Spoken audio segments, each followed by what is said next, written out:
আসসালামু আলাইকুম, স্বাগত জানাচ্ছি তোমাদের সকলকে শাকিরস লার্নিং বোর্ডে। আমি শাকির স্যার। তোমাদের যাদের রাইট ফর্ম অফ ভার্বস নিয়ে সমস্যা, আজকের ক্লাসটি তাদের জন্য। সো অ্যাকচুয়ালি তোমরা মনে করতে পারো আজকের ক্লাসটি ফুললি ম্যাজিকেই হবে। রাইট ফর্ম অফ ভার্বস এত এত রুলস, সো আমরা কোনো রুলস পড়বো না। তিনটি কথা মনে রাখবো, এই তিনটি কথা মনে রাখলে আমি যে কোনো রাইট ফর্ম ভার্ব আসুক না কেন, যেখান থেকে আসুক না কেন, আমরা সেটা সলভ করতে পারবো। সো কিভাবে সলভ করব, চলো আমরা আজকে শিখে নিই। So let's begin the video. এখানে দেখো আমি একটি বোর্ড কোশ্চেনস তুলে রেখেছি এবং আমরা কোনো আলোচনা করব না, আমরা কোনো রাইট ফর্ম ভার্বস এর একটা রুলসও পড়বো না। না পড়ে কিভাবে সলভ করব সেটাই দেখো, সেটাই শিখি। সো তুমি মনে রাখবা, তোমার প্রথম কাজ হচ্ছে যে গ্যাপসটি দেয়া আছে, তুমি একবার রিডিং পড়বা। সো রিডিং পড়ে তুমি একটু ধরার চেষ্টা করবা যে পুরো প্যাসেজটি কোন মোডে আছে, আই মিন দ্যাট কোন টেন্সে দেয়া আছে। যদি দেখো যে পুরো প্যাসেজটি পাস্ট টেন্সে দেয়া আছে, সো তুমি আর কোনো কিছু ভাববা না, প্রত্যেকটি গ্যাপ তুমি শুধু ভি টু ভি টু দিয়ে যাবা। তার মানে প্রত্যেকটি গ্যাপ পাস্ট ফর্ম দিয়ে করে যাবা। অনেক সময় প্যাসিভ মোড হতে পারে, সেটা তুমি সেন্টেন্স পড়লেই, অর্থ ধরলেই বুঝতে পারবা যে এখানে প্যাসিভ আসবে কিনা।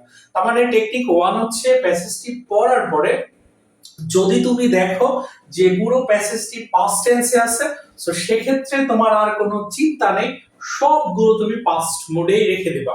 এই হচ্ছে ওয়ান। আর তোমার জন্য আরো সহজ, কারণ দেখো যে তোমাকে দিয়ে দিবে ডান পাশে প্রত্যেকটি গ্যাপস, তুমি যেখান থেকে ভার্ব নিবে, সো তোমাকে ডান পাশে ব্র্যাকেটের মধ্যে দিয়ে দিবে, সেই ভার্বটি থেকেই তুমি শুধু ভি টু করবা, হয়ে গেল। সেকেন্ড কাজ হচ্ছে, যদি দেখো প্যাসেজটি প্রেজেন্ট টেন্স দিয়ে শুরু, সেক্ষেত্রে মনে রাখবা প্রেজেন্ট দিয়ে শুরু হলে পাস্ট টেন্সও আসতে পারে, ফিউচারও আসতে পারে। সো তোমার কাজ হচ্ছে, যদি দেখো পাস্টে আছে সব হবে পাস্ট, যদি দেখো প্রেজেন্টে আছে সেক্ষেত্রে পাস্ট এন্ড ফিউচার দুটোই আসতে পারে। এই নাম্বার টু নিয়ম গেল। আর নাম্বার থ্রি হচ্ছে, তুমি মনে রাখবা যে দেখবা বাক্যের মধ্যে কোহেসিভ প্যাটার্ন আছে কিনা, আই মিন দ্যাট কনজাংশন দিয়ে কানেক্টেড আছে কিনা, বিশেষ করে এন্ড। যদি এন্ড দ্বারা কানেক্টেড দেখো তো মনে রেখো এন্ড এর আগে যে টেন্স থাকবে পরেও একই টেন্স হবে, আবার এন্ড এর পরে যা তুমি আগে তাই লিখবা। এই তিনটি কথা যদি মনে রাখতে পারো, প্রত্যেকটি গ্যাপস তুমি অনায়াসে সলভ করতে পারবে। সো এবার দেখো আমরা সলভ করে দেখাই। সো প্যাসেজ শুরু করেছে ওয়ান্স দেয়ার, যে dash live an ideal king. So তুমি যখন ফলো করছো, তোমার প্রথম কাজ হচ্ছে পুরো প্যাসেজটা পড়া। এখানে আমরা দেখতে পাচ্ছি ওয়ান্স। সো দেখো এই ওয়ান্সটা সব সময় আসে হচ্ছে অফ ওয়ান টাইম থেকে, তার মানে এটা আগের কথা। সো ওয়ান্স মানে যদি একবার, কোনো একবার, বা আগের সময়টাকে মেনটেন করে। সো দেয়ার ড্যাশ, তার মানে আমি বুঝে গিয়েছি এটা পাস্ট মোডে আছে। আরো যদি সহজ করে করতে চাও, সেক্ষেত্রে তুমি পড়ো হি ড্যাশ নট আন্ডারগো, গ্যাপস এর তোমার এখান থেকে নিতে বলছে he not undergo physical labour. এখনো তুমি ক্লিয়ার হওনি কোন টেন্স আছে। So he dash in a doctor, the doctor dash, মানে দেখো আমরা এই এখানে ফলো করো, এই যে আমরা পেয়ে গেছি এটা পাস্ট টেন্স, ডিড নট দিয়ে রাখছে, তার মানে ডিড নট পাস্ট টেন্স কাজ করে।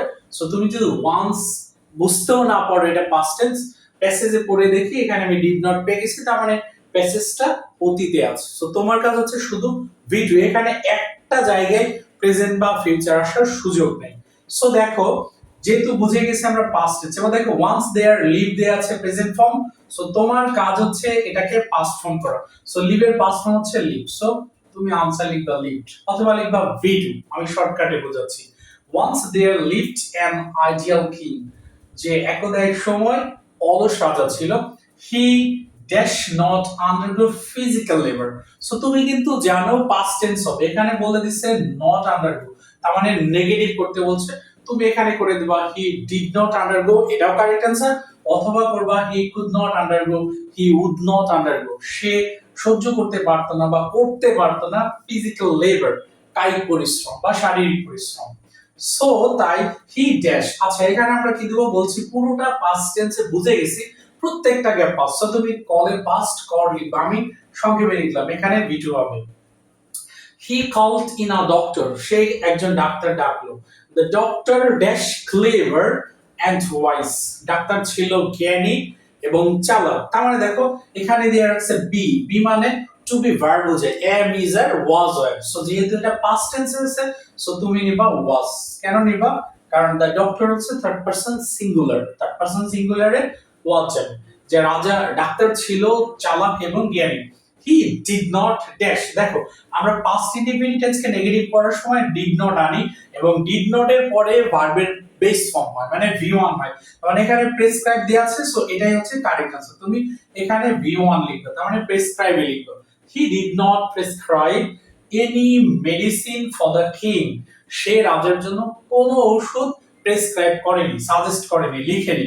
হি আস্কড দ্য কিং। তিনি রাজাকে বললেন টু বাই এ ক্লুব, একটা লাঠি কিনতে, মুগুর কিনতে। এই ক্লুব বা ক্লাব হচ্ছে বড় ধরনের একটা লাঠি। এন্ড এবং ড্যাশ, দেখো আমি আগে বলেছি এন্ড এর আগে যা এন্ড এর পরে তা।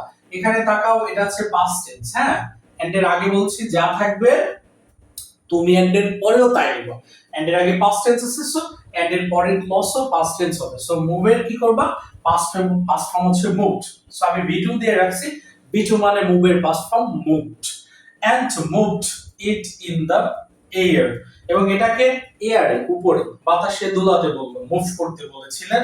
টিল হিজ হ্যান্ডস, যতক্ষণ না পর্যন্ত তার হাত ড্যাশ ময়েসেন্ট। আচ্ছা আমরা বলছি প্রত্যেকটাই পাস্ট টেন্স। সো তুমি গেট রে পাস্ট করবা, গেটের পাস্ট হচ্ছে গট।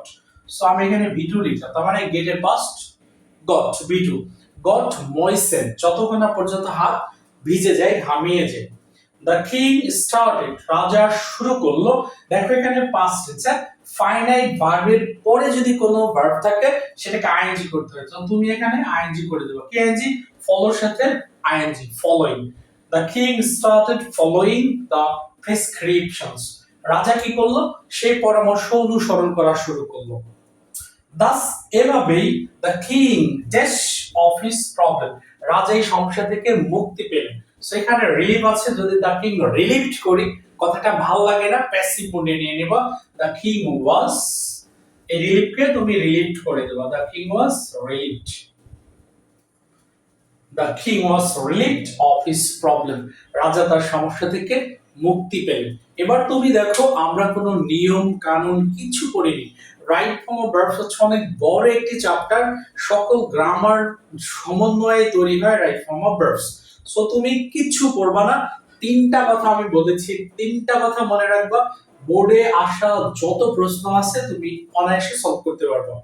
এরকম যদি তুমি আরো মজার এবং ম্যাজিক্যাল ক্লাস পেতে চাও অবশ্যই শাকেরস লার্নিং বোর্ডে তুমি ভিজিট করবা। শাকেরস লার্নিং বোর্ড তুমি সাবস্ক্রাইব করবা।